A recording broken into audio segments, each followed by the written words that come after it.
Hello everyone, welcome to सोच IAS again. आज से हम एक और केस स्टडीज़ को क्लियर करने की सोचेंगे कि किस तरीके से हेलो एवरीवन, वेलकम टू सोच आईएएस। आज हम एक और केस स्टडीज़ को समझेंगे कि किस तरीके से इस केस स्टडी में हमें पूछा क्या गया था, किस तरीके से हमें आंसर्स लिखने चाहिए और ये केस स्टडीज़ को कैसे हम समझ सकते हैं ताकि हमारी जो प्रैक्टिकल अप्रोच है वो आंसर्स में दिखें। यहाँ पे प्रैक्टिकल अप्रोच सबसे इम्पॉर्टेंट चीज़ होती है, ये चीज़ ध्यान रखिएगा। हमारे यूपीएससी में सबसे पहली चीज़ चेक की जाती है प्रैक्टिकल अप्रोच कैसी है अपनी। प्रैक्टिकल अप्रोच किसी भी सिचुएशन को लेते हुए, किसी भी प्रॉब्लम्स को लेते हुए, किसी भी चीज़ को लेते हुए जब प्रैक्टिकल अप्रोच हमारी सही रहेगी तो हम कहीं ना कहीं हमारे आंसर राइटिंग में उस चीज़ को रिफ्लेक्ट कर पाएंगे, राइट। तो इसीलिए हमें प्रैक्टिकल अप्रोच को समझना है कि किस तरीके से हमें इस केस स्टडी को रियल लाइफ इंसिडेंट होते हुए किस तरीके से हम यहाँ पे बेटर डिसीजंस ले पाएंगे, किस तरीके से बेटर एक पैरामीटर सिचुएशन बना पाएंगे जिसके बेस पे ये सिचुएशन भी इजीली हैंडल हो जाए। क्योंकि एज ए कलेक्टर आपके पास कई तरीके की ऐसी सिचुएशंस आएगी, या एज ए नॉर्मल पेपर के तौर पे भी देखें तो कई ऐसी सिचुएशंस आती है जहाँ पे हम स्टक हो जाते हैं कि आखिर करना क्या है। बट वहीं पे हमारी अप्रोच अगर सही हुई तो वो डिसीजंस हो सकते हैं, या फिर हमारे जो पैरामीटर्स हैं जिन बेसिस पे हम कुछ भी इम्प्लीमेंट करना चाह रहे हैं वो बहुत बेटर हो सकते हैं कहीं ना कहीं। शुरुआत करते हैं हम एक कोट से। किस तरीके से कोट कहता है, what you are afraid to do is a clear indication of the next thing you need to do. किस तरीके से कोट हमें समझा रहा है। हम हमेशा केस स्टडीज़ के अंदर एक कोट को समझेंगे, कोट से शुरुआत करेंगे कि किस तरीके से कोट हमें कहना क्या चाहता है।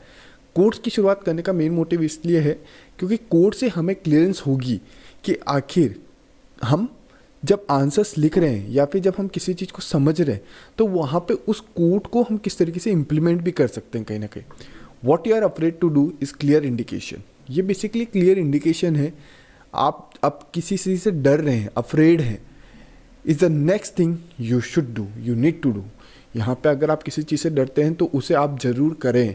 ये बेसिकली कोट दिया गया था रैल्फ वाल्डो एमर्सन के द्वारा, राइट। ये कोट हमेशा हम कोशिश करेंगे पढ़ने की एक न एक, ताकि हमारी जो अप्रोच है या हमारे आंसर राइटिंग्स में अप्रोच काफ़ी बेटर हो सके।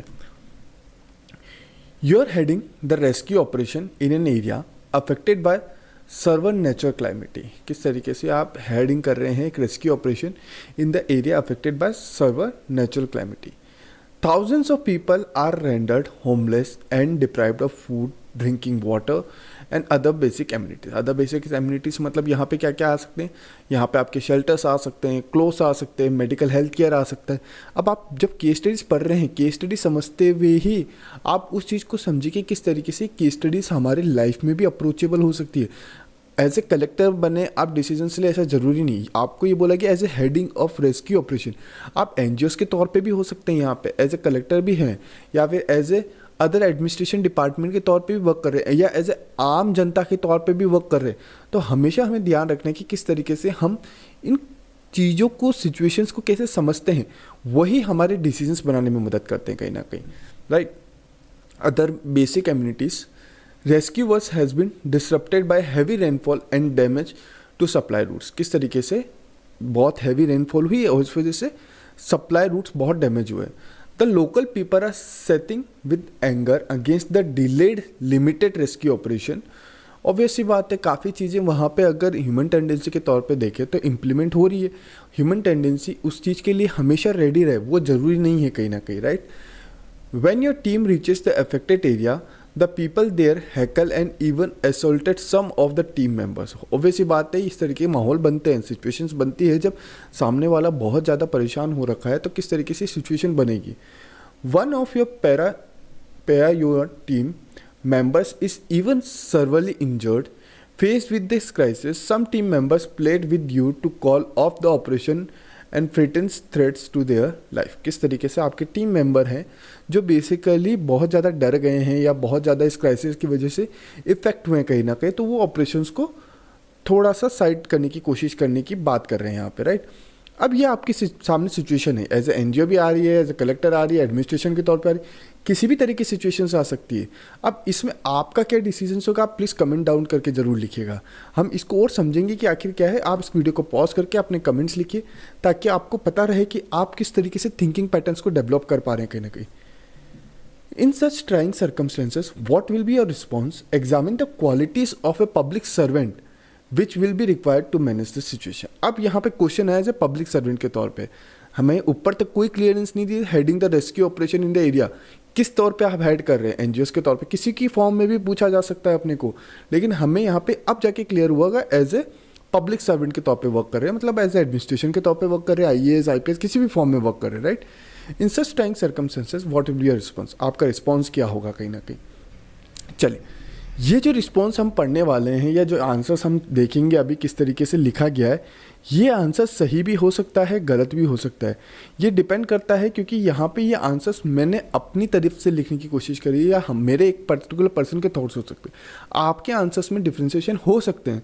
सो अगर आपके आंसर्स में डिफ्रेंशिएशन दिखते हैं तो आप अगर कुछ और चीज़ भी सोचते हैं या इम्प्लीमेंट करने की बात करते हैं तो आप please write it down in comment box, okay. My response in such favorable atmosphere should be thoughtful, congent and human, because there are various dilemmas involved.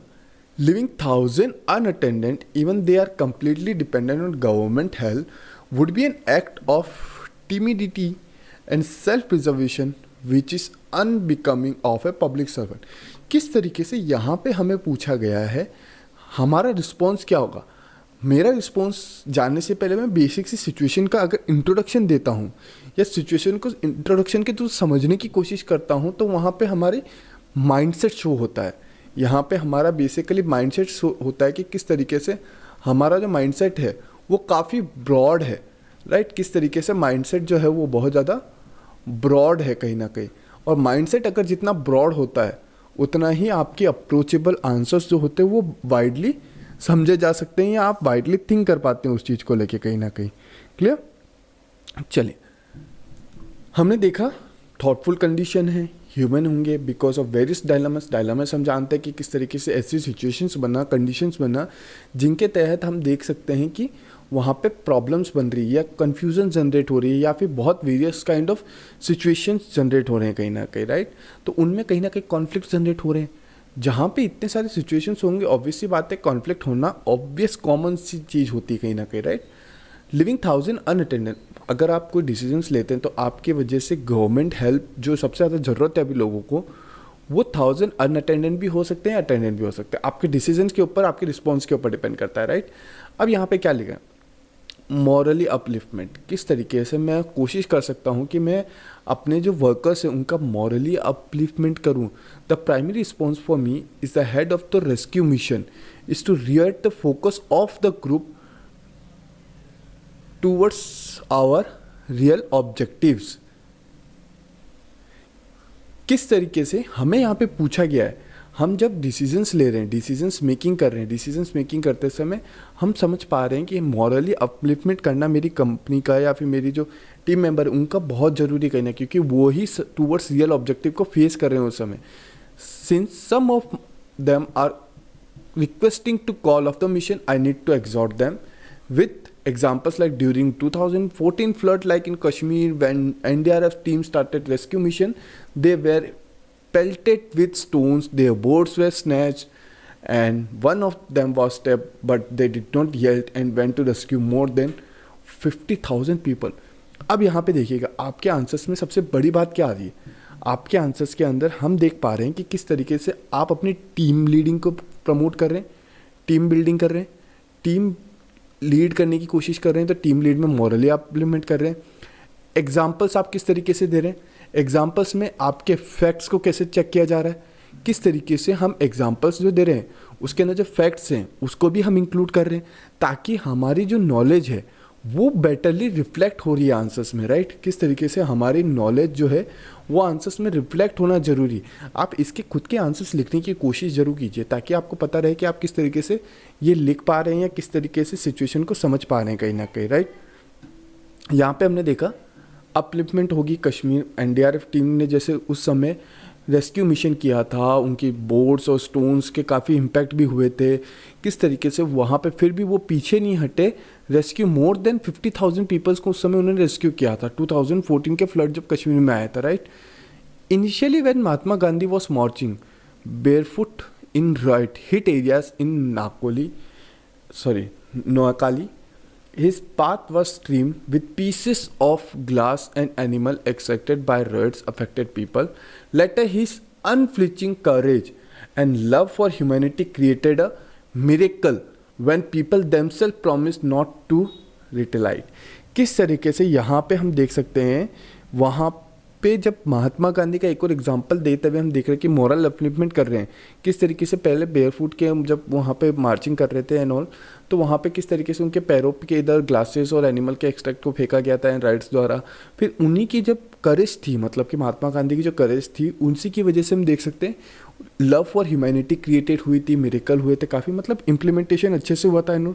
तो यहाँ पे एग्जाम्पल सेट हो रहे हैं कि किस तरीके से हम देख सकते हैं कि ये जो मार्च हो रहा है या फिर जो भी हम मॉरल अपलिफ्टमेंट कर रहे हैं वो एग्जाम्पल्स के साथ सेट कर रहे हैं हम कहीं ना कहीं। वो क्या कर रहे हैं, हम एग्जाम्पल्स के साथ सेट करने की कोशिश कर रहे हैं। Here the anger of people is misplaced due to the popular perception of government servants. किस तरीके से हो सकता है कि लोगों की जो मानसिकताएं हैं, लोगों की धारणाएं हैं, वो बेसिकली मिसप्लेस हो रही है due to popular perception of government servant. Government servants को लेके कहीं ना कहीं धारणाएं बहुत अलग अलग तरीके से फैली हुई है, कुछ ख़राब तरीके से भी फैली, कुछ अच्छी तरीके से।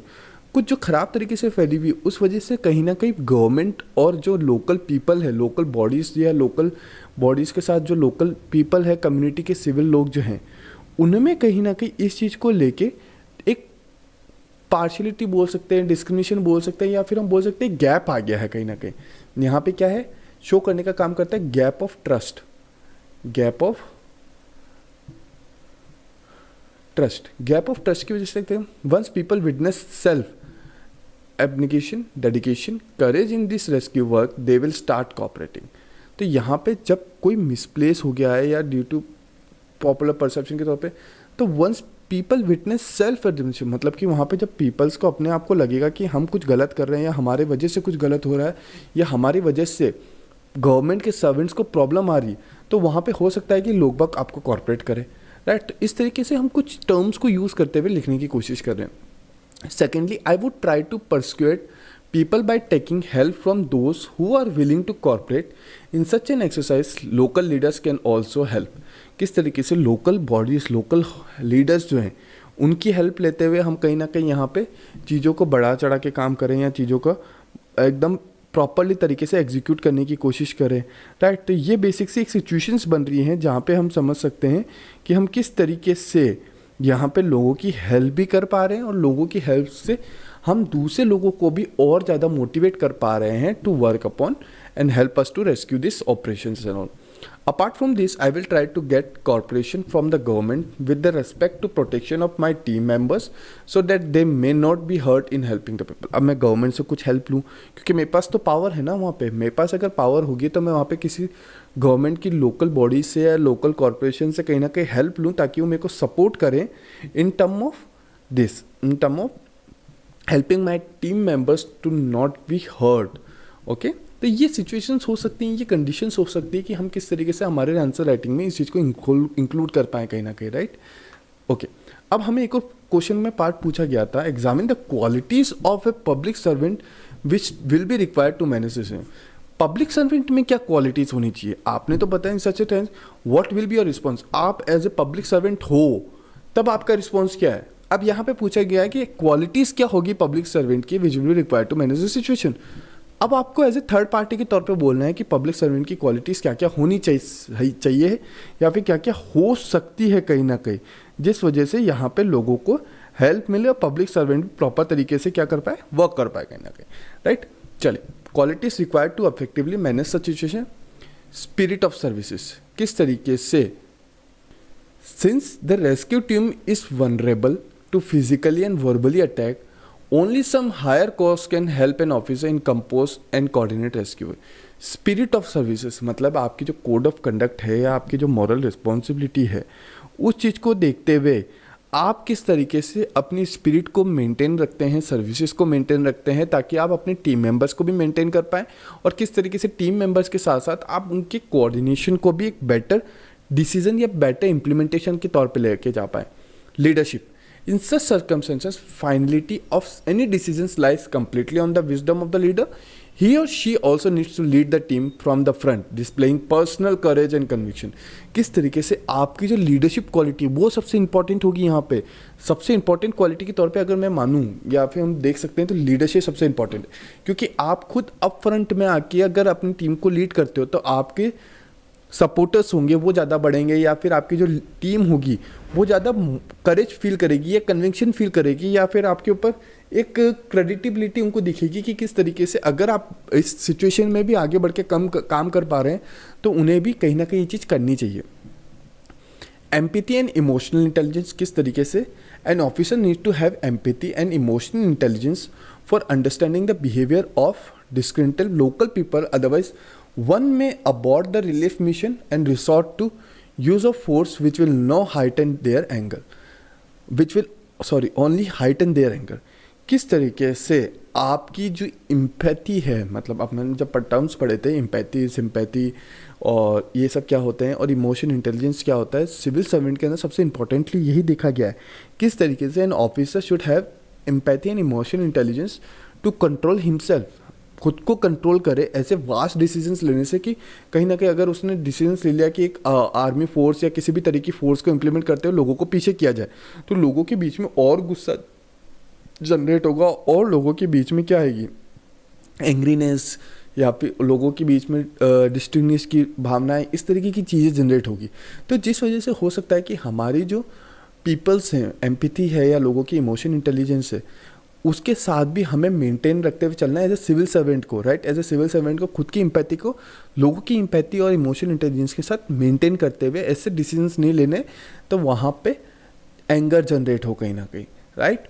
Power of persuasion, people seething with anger are reactive और short sighted, making them agree for something requires the power of persuasion. किस तरीके से लोगों के बीच में जो धारणाएँ हैं, लोगों के बीच में जो एंग्रीनेस है, उसके को जो रिएक्ट कर रहे हैं, making them agree for something requires the power of personification. किस तरीके से लोगों के बीच में धारणाओं को बदलने की सबसे ज़्यादा ज़रूरत होनी कहीं है ना कहीं। किस तरीके से अगर धारणाएं बदलती हैं, लोगों की धारणाएं पॉजिटिव साइड में, गुस्से से अगर पॉजिटिव साइड में लेके आ पाते हैं, तो वो चीज़ एक सबसे इंपॉर्टेंट फैक्टर होगा जो एक सिविल सर्वेंट को वहाँ पे दिखाना चाहिए कहीं ना कहीं। Patience and presence of mind, ये बेसिक सा पॉइंट है। ये जो पॉइंट है ये एम्पैथी और इमोशन इंटेलिजेंस को ही शो करने का काम करता है। ये पॉइंट हमें इमोशन इंटेलिजेंस ही बताने का काम कर रहा है। किस तरीके से a public servant can afford to make spontaneous decisions in such situations, any further course of action should be guided by consideration, assessment and swift thinking. किस तरीके से एक सिविल सर्वेंट के अंदर एक पेशेंस होना चाहिए, प्रेजेंस ऑफ माइंड होना चाहिए, जिस बेस पे वो जो डिसीजंस ले रहा है वो सच सिचुएशन में decisions any further course of action ना हो, मतलब कि और सिचुएशन को ख़राब ना करें। और किस तरीके से एक स्विफ्ट थिंकिंग मतलब बोल सकते हैं कि हम एक पॉजिटिव डायरेक्शन की तरफ थिंकिंग लेते हुए, एक स्लाइटली थिंकिंग लेते हुए लोगों को अपने अकॉर्डिंग मैनिपुलेट भी करवा पाए, लोगों को अपने अकॉर्डिंग एक सिचुएशन हैंडल करने में उन्हीं को यूज़ भी कर पाए कहीं ना कहीं। यहाँ पे एज ए सिविल सर्वेंट आपको बहुत पैशनेट होना पड़ेगा या पेशेंस से काम लेना पड़ेगा कहीं ना कहीं। पैशनेट नहीं बोल सकते, पेशेंस बोल सकते हैं कि किस तरीके से आपको पेशेंस रखना पड़ेगा ताकि लोग बाग कहीं ना कहीं बेकार डिसीजंस ना ले या लोग बाग और एग्रेसिव एंग्री ना हो जाए कहीं ना, क्योंकि सिचुएशन तो ऐसी बनी रही थी कहीं ना कहीं, राइट। तो ये बेसिक से कुछ क्वालिटीज़ हो सकती है जो एक सिविल सर्वेंट को ध्यान रखनी चाहिए जब वो एक किसी इस तरीके की सिचुएशन में फंसता है कहीं ना कहीं। हम और भी केस स्टडीज़ को सॉल्व करेंगे और भी केस स्टडी को समझने की कोशिश करेंगे, राइट। तो इसी के साथ हम हमेशा प्रैक्टिकल अप्रोच को समझेंगे। हम प्रैक्टिकल अप्रोच को समझने के लिए किस तरीके से हम प्रैक्टिकल एग्जांपल्स भी लेंगे आने वाले टाइम पीरियड में शॉर्ट्स के फॉर्म में, कि किस तरीके से हम प्रैक्टिकली इस चीज़ को और बेटरली समझ पाएँ कहीं ना कहीं कि किसी तरीके से सिचुएशन बनती है और किस तरीके से हमें वहाँ पे डिसीजंस लेने चाहिए, राइट। चलिए तो मिलते हैं अपन नेक्स्ट वीडियो के अंदर, नेक्स्ट लेक्चर के अंदर। Till that time thank you everyone, take care, bye bye.